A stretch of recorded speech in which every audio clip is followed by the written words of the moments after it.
Greetings.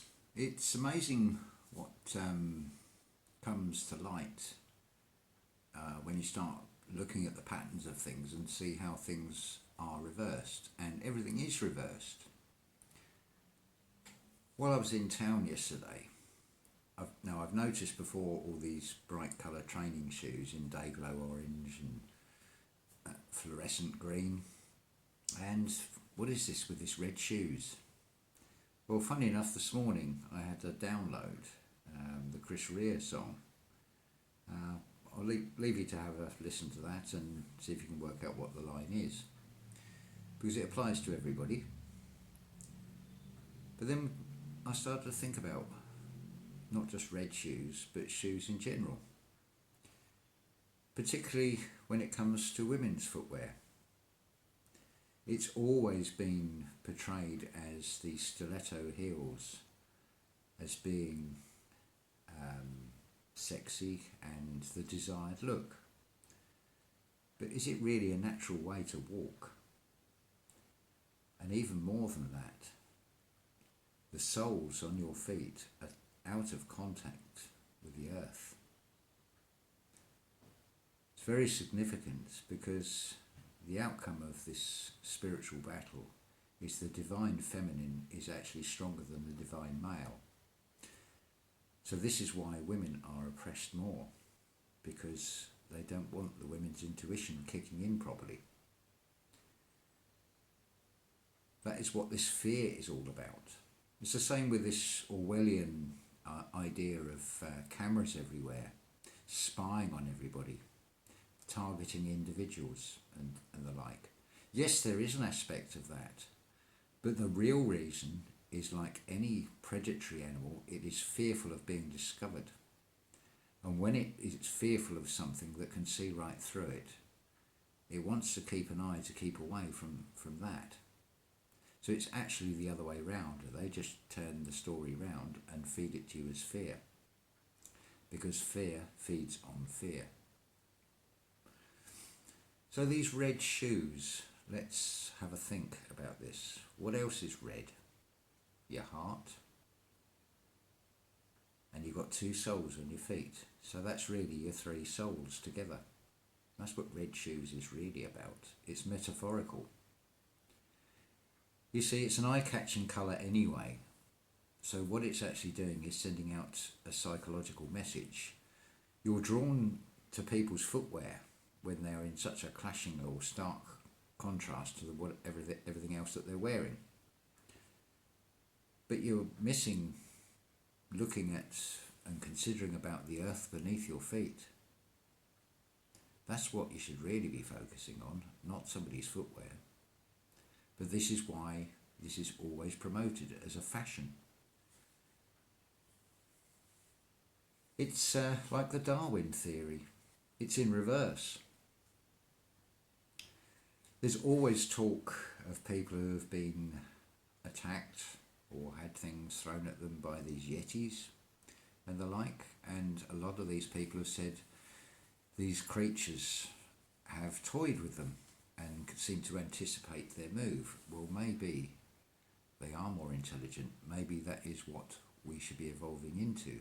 Certainly the footprints of these Bigfoots, it's a complete foot down in one, laid flat. Now, if you look at the way a toddler walks when they first start to learn to walk, they're doing pretty much the same thing. They're putting the whole sole print down on the earth. And yet we're taught to come down on the heel and then push off on the ball. Now, everything in these fake religions is just sun worship, not the creator of what created the sun. It's false light. So keep that in mind.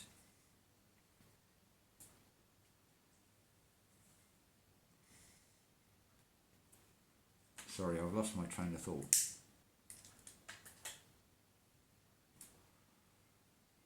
Yes, keep that in mind, that the primate footprint that goes down flat is far more efficient than the human footprint. Another aspect with these Yetis and the Bigfoots is their ability to move a lot quicker than a human. Now you can believe or not believe in these things. Certainly in the UK there's I think something like 400 reports of these beings anything between 4 and 7 foot. No one seems to be able to get a photograph of them, but there's a reason for that, no doubt, which will become apparent. So yes, there is some truth in the Darwin theory of evolution. They've just twisted things like they do with everything else.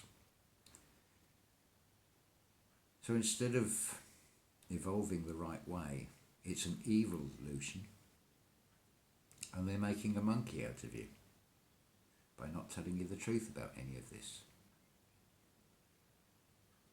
Now, what about the interpretation of Palm Sunday, when Jesus rode through on a donkey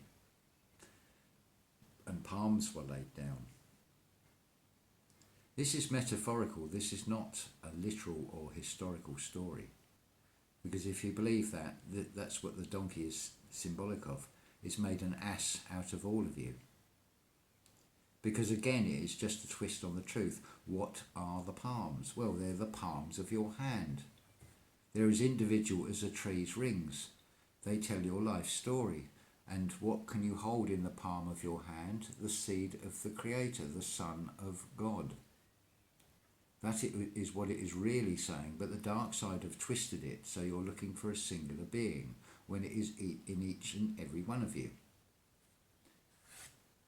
This is how it always works. Everything is in Aries, as Matt Burrell will tell you.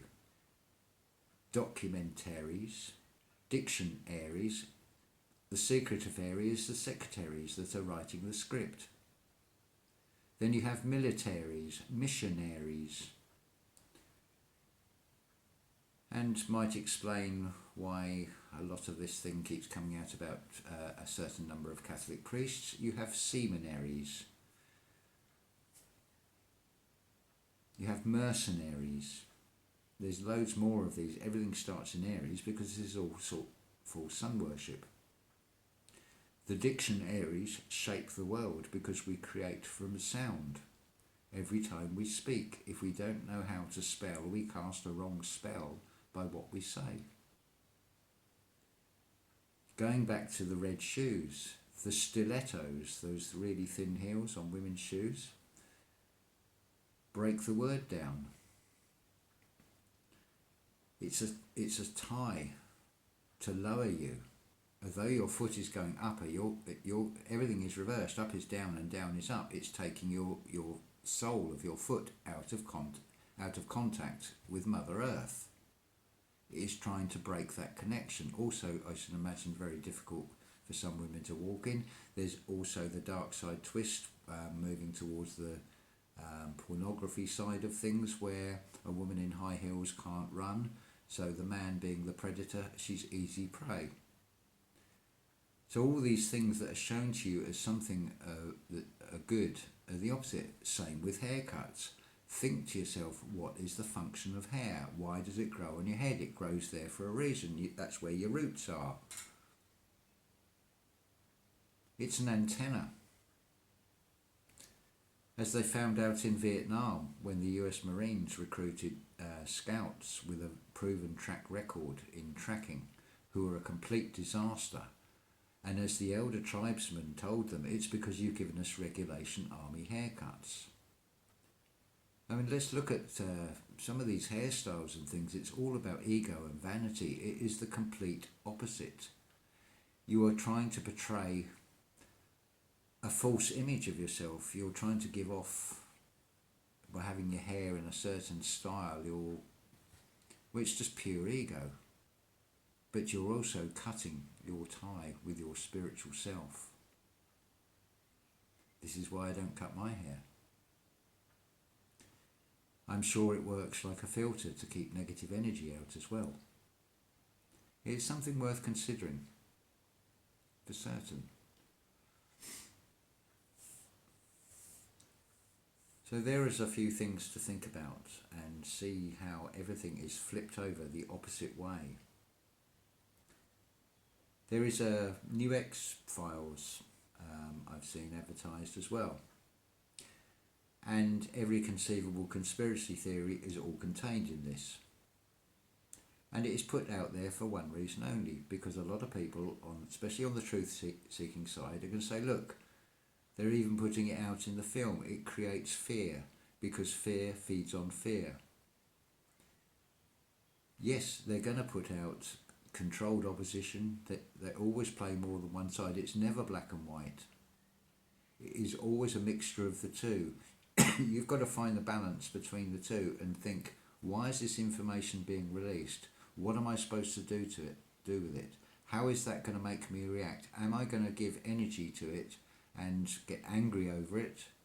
Am I going to spread this and say, look, they're doing this or they're doing that, and spread a negative vibration?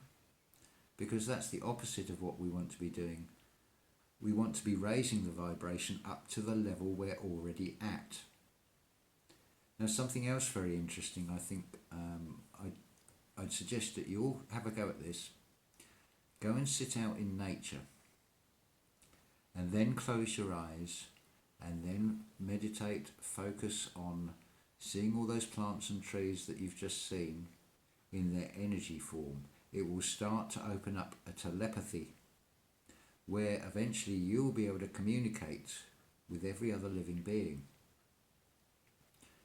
We can make this world into a heaven or a hell purely by the way we create the world around us.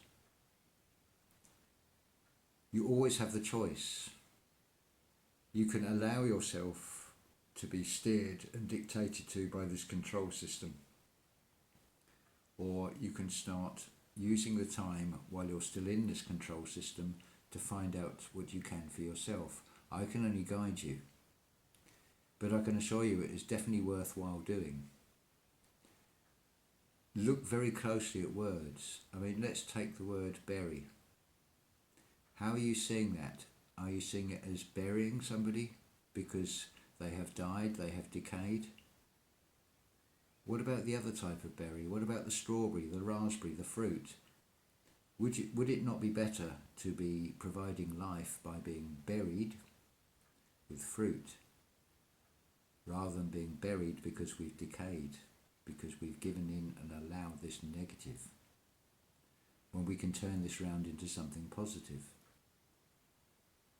And you'll also be healthier for it. Your energy will change because it is very important what you put in your body.